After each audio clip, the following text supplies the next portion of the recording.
CM యోగి versus deputy CM KP మౌర్యగా నడుస్తుంది sir Bharatiya Janata పార్టీలో. ప్రభుత్వం కంటే పార్టీ పెద్దదని కూడా కమెంట్ చేశారు మౌర్య.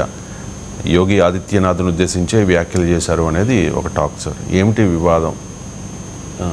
అంటే ఉత్తరప్రదేశ్లో యోగి ఆదిత్యనాథ్ను మార్చేటువంటి ప్రయత్నం గతంలో కూడా జరిగింది సార్.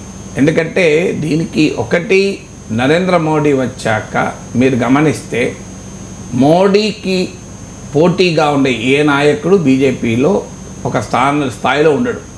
మీకు ముందు అద్వానీ జోషిని పక్కకు పెట్టారు, ఆ తర్వాత రాజస్థాన్లో వసుంధరా సింధియా, మధ్యప్రదేశ్లో శివరాజ్ సింగ్ చౌహాన్, కర్ణాటకలో యడియూరప్ప, ఇలా బలమైన నాయకులందరినీ పక్కకు పెట్టారు. వెంకయ్య నాయుడిని ఉపరాష్ట్రపతి చేశారు.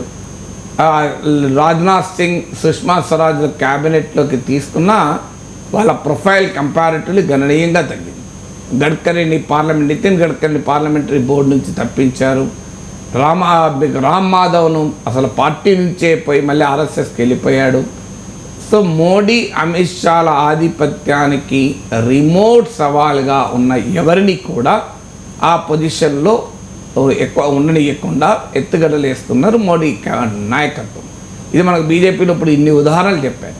అందువల్ల గతంలోనే ఈవెన్ లోక్సభ ఎన్నికలకు ముందే ఒక దశలో యోగి ఆదిత్యనాథ్ అంటే బసవరాజ బొమ్మాయిని ఇలా వివిధ రాష్ట్రాల్లో ముఖ్యమంత్రుల్ని, గుజరాత్తో సహా వివిధ రాష్ట్రాల ముఖ్యమంత్రులను మారుస్తున్న క్రమంలో ఆ ప్రయత్నాలు జరిగాయి. అయితే ఉత్తరప్రదేశ్లో మీకు బిఎల్ సంతోష్ వీళ్ళు వరుసపెట్టి విజిల్స్ కూడా చేశారు. యూపీలో యోగిని మారుస్తారు అన్న వార్తలు వచ్చిన నేపథ్యంలో ఢిల్లీలో యోగి ఆదిత్యనాథ్ పోస్టర్లు, బ్యానర్లు వెలిశాయి. అంటే ఒక రకంగా యోగి ఆదిత్యనాథ్ మెసేజ్ పంపాడు, నువ్వు నన్ను యూపీలో కట్టడి చేస్తే నేను ఢిల్లీలోనే పోటీకి దిగుతా అని ఒక మెసేజ్ యోగి ఆదిత్యనాథ్ అనుకూలుల ద్వారా నరేంద్ర మోడీకి వెళ్ళింది. అందువల్ల యోగిని మార్చే సాహసం చేయలేదు. యోగి ఆదిత్యనాథే ముఖ్యమంత్రిగా ఉంటాడు అని ప్రకటించారు. ప్రకటించి ఎక్కడా లేని విధంగా ఉత్తరప్రదేశ్లో మాత్రమే మోడీ యోగిలకు ఓటేయండి అని నరేంద్ర మోడీ అడిగారు. మీకు దేశంలో ఎక్కడా ఈ మాట అడగలే. మీరు దేశంలో ఎక్కడైనా మోడీకి ఓటేయండి, మోడీకా గ్యారంటీ అంటారు. నన్ను చూసి ఓటేయండి అని అసెంబ్లీ ఎన్నికలైనా లోక్సభ ఎన్నికలైనా మోడీ చెప్తాడు తప్ప ఒక్క యూపీలోనే మోడీ యోగిలకు ఓటేయండి అని. అంటే Yogi himself as a cult image there. మీకు గతంలో కూడా ఆయనకు ఒక దశలో ఆయన మద్దతుదారులకు గోరఖ్పూర్లో స్థానిక ఎన్నికల్లో టికెట్లు ఇవ్వకపోతే ఇండిపెండెంట్లుగా పోటీ చేసి కూడా వాళ్ళు బీజేపీ విజయావకాశాలు దెబ్బతీయగలిగారు. ఆయనకు సొంత హిందూ వాహిని అని సొంత సేన కూడా ఉంది. సో అందువల్ల యోగి ఆదిత్యనాథ్ బీజేపీ నాయకుడే కావచ్చు, కానీ బీజేపీలో కూడా సొంత బలం ఉన్న, సొంత ఇమేజ్ ఉన్న నాయకుడు. హిందుత్వకు మోడీ ఎంత సింబలో యోగి కూడా అంత సింబల్. అందువల్ల ఏనాడైనా యోగి మోడీ అమిత్ షాల నాయకత్వానికి ఛాలెంజర్. అందువల్ల ఆయనను కట్టడి చేసే ప్రయత్నం గతంలో కూడా జరిగింది.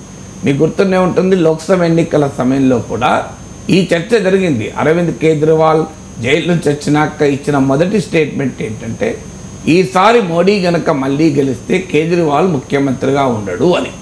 ఇది యోగి ఆదిత్యనాథ్ ముఖ్యమంత్రిగా ఉండడు అని కేజ్రీవాల్ ప్రకటన. సో రాజ్పూట్స్ పెద్ద ఎత్తున గుజరాత్ నుంచి రాజస్థాన్, యూపీ వరకు ఆందోళన చేశారు, బాయ్కాట్ బీజేపీని. వాళ్ళు ఒక్క యూపీలో మాత్రమే యోగి ఆదిత్యనాథ్ను మినహాయించారు. సో అక్కడ యూపీలో కూడా ఠాకూర్స్, రాజ్పూట్స్, క్షత్రియాస్ ఈ సెక్షన్స్లో యోగిని మారుస్తారేమో అనే క్యాంపెయిన్ నడిచింది. సో అందువల్ల మోడీ గనక ఈసారి 400 సీట్లు అనుకున్నట్లు సీట్లు వస్తే ఖచ్చితంగా నితిన్ గడ్కరీ క్యాబినెట్లో ఉండేవారు కాదు. మీకు శివరాజ్ సింగ్ చౌహాన్ మధ్యప్రదేశ్ మాజీ ముఖ్యమంత్రి క్యాబినెట్లోకి వచ్చేవారు కాదు.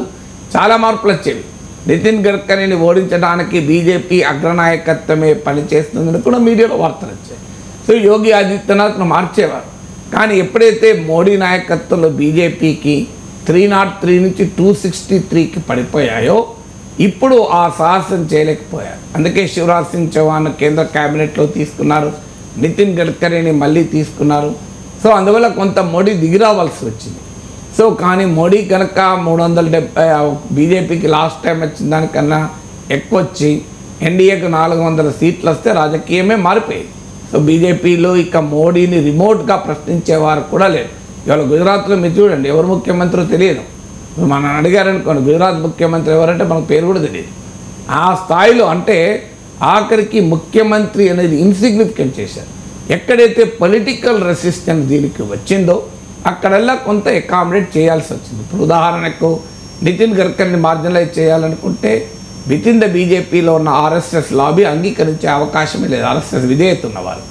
అలాగే మధ్యప్రదేశ్లో అద్భుతమైన విజయాన్ని శివరాజ్ సింగ్ చౌహాన్ నాయకత్వంలో తేగలిగారు. మోడీ వారణాసిలో మెజారిటీ తగ్గింది, మోడీ యూపీలో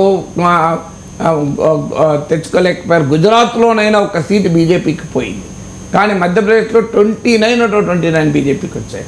లోక్సభ ఎన్నికలు స్వీప్ చేశారు, అసెంబ్లీ ఎన్నికలు స్వీప్ చేశారు. అంటే Shivraj Singh Chouhan proved his mettle. అందుకే అనివార్యంగా కేంద్ర క్యాబినెట్లో తీసుకురావాల్సి వచ్చింది. ఎన్నికలకు ముందు మోడీ ప్రామిస్ చేయాల్సి వచ్చింది శివరాజ్ నాతో ఉంటాడు అని. సో చెప్పక తప్పలేదు. అందువల్ల మీకు ఇప్పుడు ఎప్పుడైతే ఉత్తరప్రదేశ్లో బీజేపీ దెబ్బతిన్నదో మోడీకి అవకాశం వచ్చింది. వాస్తవంగా 303 సీట్ల నుంచి పెరిగి ఉంటే ఈజీగా యోగి ఆదిత్యనాథ్ మార్చే ప్రయత్నం జరిగేది. మోడీ దెబ్బతిన్నాడు, కరెక్ట్. అది మోడీ దెబ్బతిన్నడం వల్ల యోగిని ముట్టుకోలేని పరిస్థితి రావచ్చు. కానీ యోగి నాయకత్వంలో బీజేపీ కూడా యూపీలో డెలివర్ చేయలేదు. అది ఇప్పుడు మోడీ అమిత్ షాలకు ఒక ఆయుధం అయిపోయింది. సో ఆ యోగి ఆదిత్యనాథ్ వ్యతిరేక వర్గాలకు అది ఆయుధమైంది. చూడండి, ఇప్పుడు మీకు సమాజ్వాదీ పార్టీ బీజేపీ కన్నా ఎక్కువ సీట్లు తెచ్చుకున్నారు. అందువల్ల ఇప్పుడు మోడీ కాగల కార్యం గంధర్వులు చేస్తారంటారు కదా, అందువల్ల మోడీకి కాగల కార్యం అఖిలేష్ యాదవ్ చేశారు. ఆయన యోగి ఆదిత్యనాథ్ను డిస్టర్బ్ చేయాలి అని అనుకుంటే ఆ పని మోడీ చేయలేకపోయాడు, ఎందుకంటే ఆయన బలం తగ్గింది కనుక. కానీ అఖిలేష్ చేయగలిగాడు. అందువల్ల ఇప్పుడు 2027లో అసెంబ్లీ ఎన్నికలు ఉన్నాయి. యోగి ఆదిత్యనాథ్ నాయకత్వంలో వెళితే మనం బీజేపీ అధికారంలోకి వస్తుందా? ఎందుకంటే బీజేపీ సీట్లు 62 నుంచి 62 నుంచి 33కి పడిపోయాయి. ఈవెన్ సమాజ్వాదీ పార్టీకి విడిగా 37 సీట్స్ వచ్చాయి, కాంగ్రెస్కి 9 సీట్స్ వచ్చాయి. సాక్షాత్తు నరేంద్ర మోడీకి మెజారిటీ భారీగా తగ్గింది. 6 లక్షలకు పైగా ఉన్న 4,79,000 నుంచి 1,52,000కి పడిపోయింది. రాహుల్ గాంధీ రాయబరేలీలో 4 లక్షల మెజార్టీతో గెలిచారు. అమేథీలో స్మృతి ఇరానీ ఓడిపోయింది. అందువల్ల యూపీలో వచ్చినటువంటి నెగటివ్ రిజల్ట్స్ వల్ల యోగి ఆదిత్యనాథ్ మోడీల మధ్య ఉండే ఈ కాంట్రడిక్షన్ కాస్త మరింత సీవియర్ అయింది. అందువల్ల యోగి ఆదిత్యనాథ్ను మార్చాలి అనేటువంటి డిమాండ్ మళ్ళీ పైకి వచ్చింది. ఇప్పుడు యోగి ఎప్పుడైతే డెలివర్ చేయలేకపోయాడు, 80 సీట్లలో 60 సీట్లు గెలుచుకోవాల్సిన రాష్ట్రంలో 30కి పడిపోయాం. ఇది మళ్ళీ రేపు 2027లో అసెంబ్లీ ఎన్నికల్లో కనుక సమాజ్వాదీ పార్టీ స్వీప్ చేస్తే 29 లోక్సభ ఎన్నికలకు పెద్ద ఛాలెంజ్ అవుతుంది.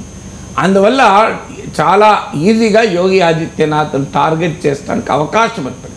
అందువల్ల యూపీలో జరుగుతున్న పరిణామాలు ఇవాళ కొత్తగా జరిగినవి కావు, అది ఎన్నికలకు ముందు నుంచి కూడా జరిగినవి. అందువల్ల Yogi Adityanath centred political developments ఇవి. యోగి అంత సులభంగా ఈల్డ్ అవుతాడా? ఇప్పుడు ఎంత ఓడిపోయినా యోగి ఆదిత్యనాథ్ ఉన్న ప్రత్యేకతలు ఆయనకున్నాయి. ఆయన బీజేపీ హిందుత్వ పాలిటిక్స్కి ఒక సింబల్, సొంతగా హిందుత్వ శ్రేణుల్లో ఆయనకి ఇమేజ్ ఉంది. సో బీజేపీ కోర్ ఓటర్ బేస్లో యోగి ఆదిత్యనాథ్ అపీల్ మీకు యూపీ దాటి ఉంది. కేరళలో బీజేపీ క్యాంపెయిన్ చేయాలన్నా యోగి ఆదిత్యనాథ్తే వెళ్ళాలి, తెలంగాణలో బీజేపీ క్యాంపెయిన్ చేయాలన్నా యోగి వెళ్తాడు. సో మోడీ, అమిత్ షా, జేపీ నడ్డాల తర్వాత దేశంలో ఎక్కడన్నా బీజేపీ క్యాంపెయిన్ చేయాలంటే యోగి ఆదిత్యనాథ్ వెళ్ళాల్సిందే. సో అందువల్ల ఆయనను డిస్టర్బ్ ఎలా చేయగలుగుతారు అనేది ఒక క్వశ్చన్ మార్క్. బట్ ఆ ప్రయత్నం మాత్రం ఖచ్చితంగా జరుగుతుంది.